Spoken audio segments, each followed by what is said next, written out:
ಎಷ್ಟೋ ವಿದ್ವತ್ತಿದ್ರು ಲೋಕಾನುಭವ ಇಲ್ಲದ ಸಂದರ್ಭದಲ್ಲ ಸಹಜವಾಗಿ ಪಪ್ಪು ಆಗಿರ್ತಾನೆ ವಂಶ ಶಹಜಾದಿ ಆಗೇ ಇರ್ತಾರೆ. ಇದು ಸಾಕಷ್ಟು ಸಲ ಮಾತಾಡಿದ್ದಾರೆ ನಮ್ಮ ಮೋದಿಯವರು. ಇತ್ತೀಚೆಗೆ ಅದನ್ನು ಕಡಿಮೆ ಮಾಡ್ತಾ ಇದ್ದಾರೆ. ಆದರೂ ಸಂದರ್ಭ ಬಂದಾಗ ಶಹಜಾದೆ ಪಪ್ಪು ಅಂತ ಮಾತಾಡ್ತಾರೆ. ಅದು ಎಷ್ಟು ಮಟ್ಟಿಗೆ ಸರಿ ಅಂತ. ಯಾಕಂದ್ರೆ ಪ್ರಜ್ಞಾವಂತರು ಇವರು. ಮೋದಿಯವರಂತೆ ಪೂರ್ತಿಯಾಗಿ RSS ಗರಡಿಲಿ ಬೆಳೆದ ಪ್ರಚಾರಕ್ಕಾಗಿ ಬಂದಂಥವ್ರು ಇವರು. ಇವತ್ತು BJPಗರು ಅದರಲ್ಲಿ ಎರಡು ಮಾತಿಲ್ಲ. ಆದರೆ ಮೂಲತಃ ಸಮಾಜವಾದ ನೆಲೆಗಟ್ಟಿನಲ್ಲಿ ಇವತ್ತಿಗೂ ಸಹಿತ ನಮ್ಮ ಸಿದ್ದರಾಮಯ್ಯರನ್ನ ಇವು ಪ್ರೀತಿಯಿಂದ ಕರೆದು ಮಾತಾಡೋದು ನೋಡಿದಾಗ ಇವರಲ್ಲಿ ಇನ್ನೂ ಎಲ್ಲೋ ಒಂದು ಸಮಾಜವಾದದ ವಿಚಾರಗಳಿದ್ದಾವಪ್ಪ ಅಂತಂದು ಅನ್ನೋ ಸಂದರ್ಭದಲ್ಲಿ ರಾಹುಲ್ ಗಾಂಧಿಗೆ ಪಪ್ಪು ಅಂತ ಕರೆದಿದ್ದಿಲ್ಲ ತಪ್ಪತ್ನ ಹೇಳೋದಿಲ್ಲ. ಆದರೆ ಪಪ್ಪು ಅನ್ನೋ ಪದ ಈಗ ಅವ್ರಿಗೆ ಯೋಗಿ ಆಗ್ತದನ ಅಂತ.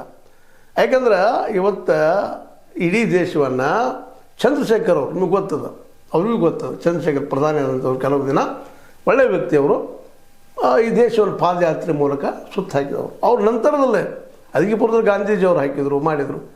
ರಾಹುಲ್ ಗಾಂಧಿಯವರು ತಿರುಗಾಡಿದ್ರು. ಇದರಲ್ಲಿ ಪಾದಯಾತ್ರೆ ಮಾಡಿ ದೊಡ್ಡವರು ಆಗ್ತಾರಂತೂ ಅಲ್ಲ, ಆದರೆ ಜಗತ್ತನ್ನು ತಿಳ್ಕೊಳ್ಳಿ ಅವ್ರಿಗೆ ಭಾಳ ಹೆಲ್ಪ್ ಆಗ್ಯದ. ಇಲ್ಲಿ ದೇಶದ ಸಮಸ್ಯೆ ಹೇಳಿದ ಏನದ. ಮತ್ತು ನಿಮಗೆ ಗೊತ್ತಿರಲಿ, ಈ ನಮ್ಮ ಇಂದಿರಾ ಗಾಂಧಿಯವರಾಗಿರ್ಬೋದು, ಈ ಇವರಲ್ಲೇ ನೆಹರುವರಲ್ಲಿ ಒಂದಿಷ್ಟು ಒಳ್ಳೆ ಗುಣಗಳಿದ್ದು ಸಮಾಜವಾದದ್ದು. ಬಟ್ ಇಂದಿರಾ ಗಾಂಧಿಯವರು ಪೂರ್ತಿಯಾಗಿ ಅಷ್ಟಕ್ಕಷ್ಟೇ ಕಲ್ತಂಥವ್ರು. ಅವರು ತಮ್ಮ ನಂತರ ತಮ್ಮ ಮಕ್ಕಳು ಬರಲಿ ಡಿಕ್ಟೇಟರ್ ಆಗಲಿ ತುರ್ತು ಪರಿಸ್ಥಿತಿ ಅಂದರು, ಏನೇನೋ ಮಾಡಿದರು. ಅವ್ರ ನಂತರ ಅಷ್ಟೊಂದು ತಿಳುವಳಿಕೆ ಇರಲಾರಂತ ರಾಜೀವ್ ಗಾಂಧಿಯವರು ಬಂದರು. ಅವರು ಪಾಪ ಏನೋ ಒಂದು ತಪ್ಪು ಮಾಡಿದ್ರು ಕಾಂತ ಐತಿಹಾಸಿಕವಾಗಿ ಅದಕ್ಕೆ ಬಲಿಯಾದರು. ಅದರ ನಂತರದಲ್ಲಿ ಏನೇನೋ ಘಟನೆಗಳು ಬೆಳೆದವರು ಎಲ್ಲ ಗೊತ್ತದ. ಇವತ್ತು ಆರಂಭದಲ್ಲಿ ನಾವು ಹೌದಪ್ಪ ಇವು ಶಹಜಾದೆ ಪಪ್ಪು ಅಂತ ನಾವು ಕರೆದಿದ್ದನ್ನು ಕಾಂಗ್ರೆಸ್ನ ಸಾಕಷ್ಟು ಟೀಕೆ ಮಾಡಿದರು, ಭಾಳಷ್ಟು ಟೀಕೆ ಮಾಡಿದರು ಸಮಾಜವಾದಿಗಳು.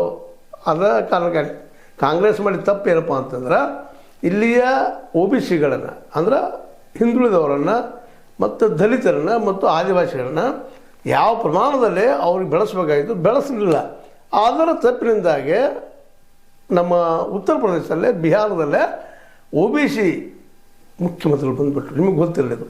ಯಾಕೆಂತಂದ್ರೆ ನಮ್ಮ ಏನಪ್ಪ ಮುಲಾಯಂ ಸಿಂಗ್ ಯಾದವ್ ಅವರು ಮತ್ತು ಅದೇ ಕಾಲಕ್ಕೆ ನಮ್ಮ ಇವತ್ತಿನ ಲಾಲೂ ಪ್ರಸಾದ್ ಯಾದವ್ ಇವರು ಅಲ್ಲಿ ಜಾತಿ ನೆಲೆಗಟ್ಟಿನಲ್ಲಿ OBC ನೆಲೆಗಟ್ಟಿನಲ್ಲಿ ಮುಖ್ಯಮಂತ್ರಿ ಆದವರು ಈ ದೇಶದ ರಾಜಕೀಯದಲ್ಲಿ ಪ್ರಭಾವ ಮಾಡಿದಂಥವ್ರು. ಇನ್ನೂ ಅನೇಕರು ಬರ್ತಾರೆ ಆಮದು ಬೇರೆ.